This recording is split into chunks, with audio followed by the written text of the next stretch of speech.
महाशक्तिं विस्मरामि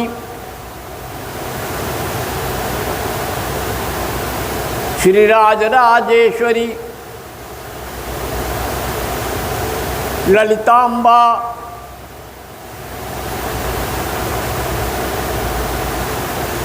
जगत साक्षिणी नारायणी नमोस्तुते।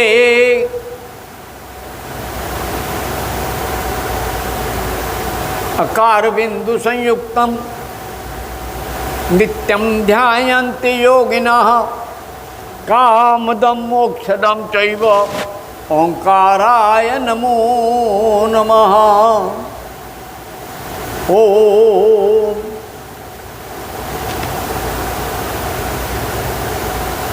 निरालंबम आलंबम आलंबातीतं निरंजनम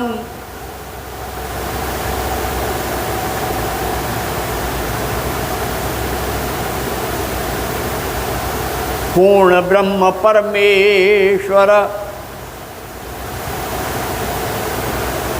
सच्चिदानंद रूपिणम। सारे संसार में सत्य का असत्य का संघर्ष है।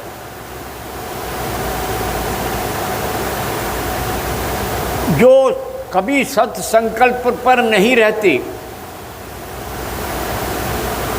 या जो सत्य बोलने का प्रयास नहीं करती,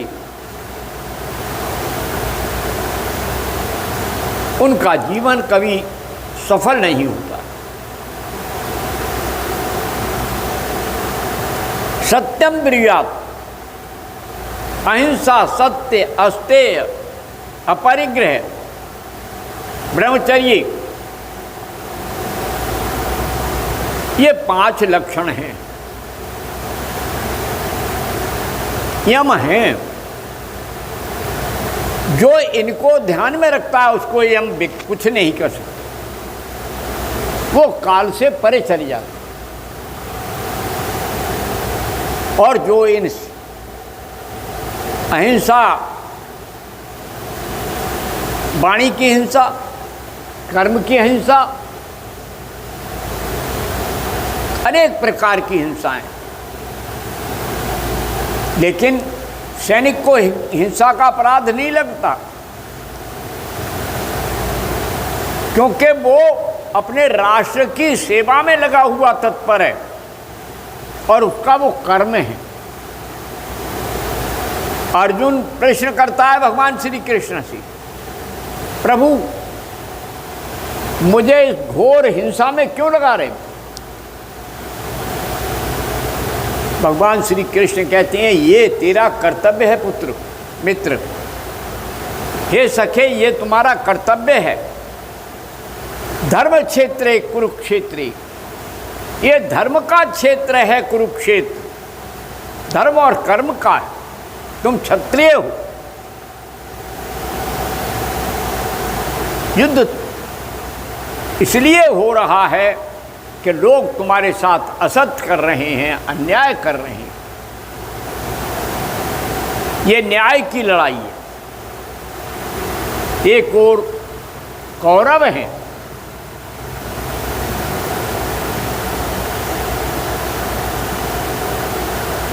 अंधे धृतराष्ट्र का पुत्र दुर्योधन है और स्त्री का चीरहरण करने वाला दुशासन है। और दूसरी ओर सात्विक 5 पांडव हैं। उन्होंने भगवान श्री कृष्ण से सेना मांगी, दुर्योधन ने, कि मुझे अपनी एक थोड़ी सेना दे दो। दे दी। और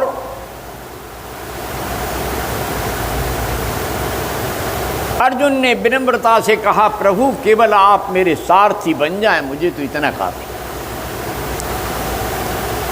श्री कृष्ण ने बड़े सहज में स्वीकार कर लिया, मित्र मैं तुम्हारा सारथी बनूंगा युद्ध में। और जब महाभारत हुआ को दोनों सेनाओं के बीच में लाकर खड़ा कर दिया और तब अहिंसा, सत्य, अस्तेय, ब्रह्मचर्य,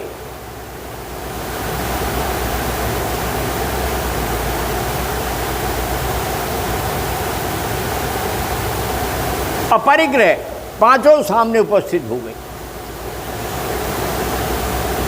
कृष्ण ने कहा, हे कृष्ण से हिंसा की बात कही अर्जुन ने कि आप, ये मेरे बाबा खड़े हैं, ये मेरे ताऊ खड़े हैं, ये युद्ध में किन किन लोगों के दोनों के बीच में देख रहा हूँ, मुझे युद्ध तो इन लोगों से ही करना है, इस हिंसा में हे नाथ मुझे क्यों लगा रहे हो?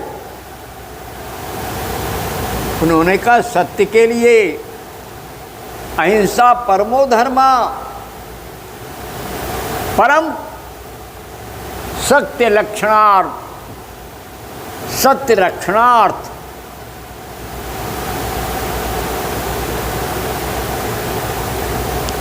सत्य के रक्षण के लिए, व्यभिचारियों से राष्ट्र की रक्षा के लिए, असत्यवादियों से सत्य की रक्षा के लिए, और सत्य बोलने वाले की सदैव विजय होती है। अर्जुन, चिंता मत, ये धर्म का क्षेत्र है, मनुष्य का जीवन ये धर्म का क्षेत्र है। धर्म के बिना संसार चल ही नहीं सकता। धर्म के सिद्धांतों को जो छोड़ देगा वो संसार में कभी सफल नहीं हो सकता, उसकी क्रिया कभी सफल नहीं होगी। और ये 5 नियम हैं, और 5 नियम हैं, शौच, पवित्रता, वाणी की पवित्रता, कर्म की पवित्रता, धन की पवित्रता, सारी चीजों की पवित्रता चाहिए। संतोष, अगर आदमी के मन में संतोष नहीं है, असंतुष्टा द्विजानष्टा, वो जिसका दूसरी जाति हो गई है, जिसने यज्ञोपवीत ले लिया है, जिसने संस्कार करा लिए हैं, गुरु दीक्षा लिए है, अगर वो संतुष्ट नहीं है,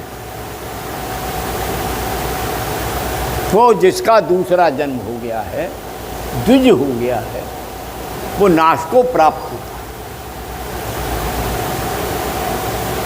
जब आवे संतोष धन सब धर्म दूर समान, मैंने कई बार बताया।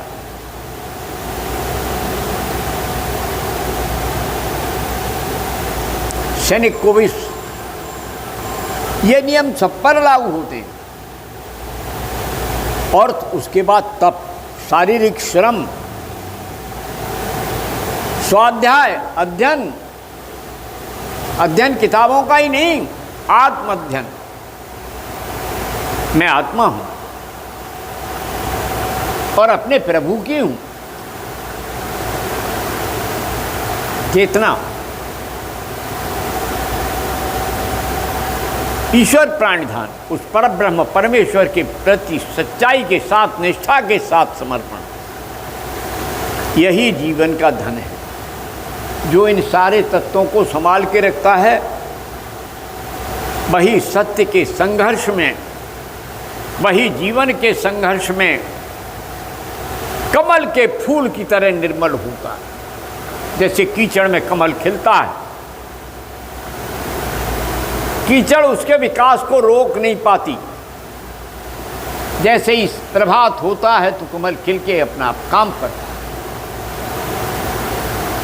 जीवन का सत्य है। ऐसे ही मानव की आत्मा रूपी कमल, जो शरीर में 6 चक्र हैं, उनमें जो कमल हैं, मूलाधार में 4 पंखुड़ियों का, स्वादिष्ठान में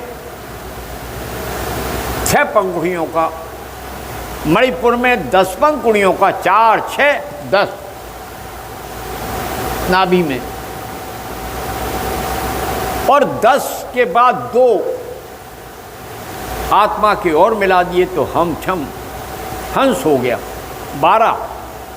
12 पंखुड़ियों को कमल हृदय में, और कंठ में 4 फिर नीचे वाले मिला दिए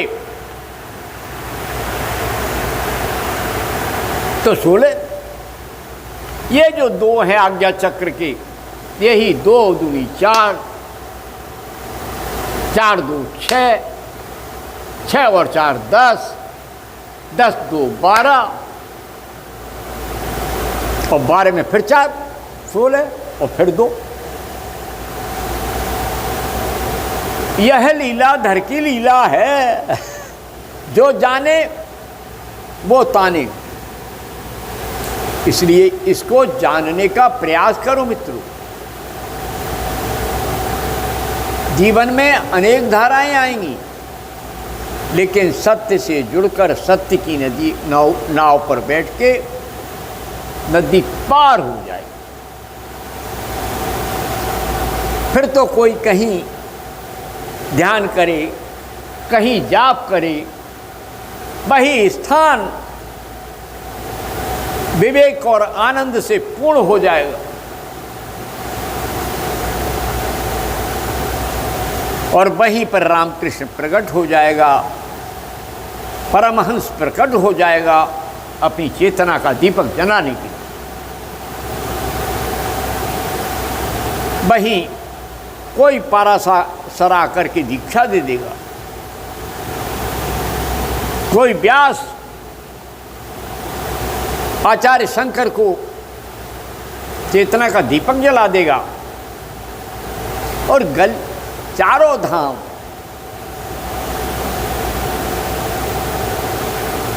स्थापित करने के लिए शंकर आतुर हो जाएगा। कितना धन्य है भाग्य।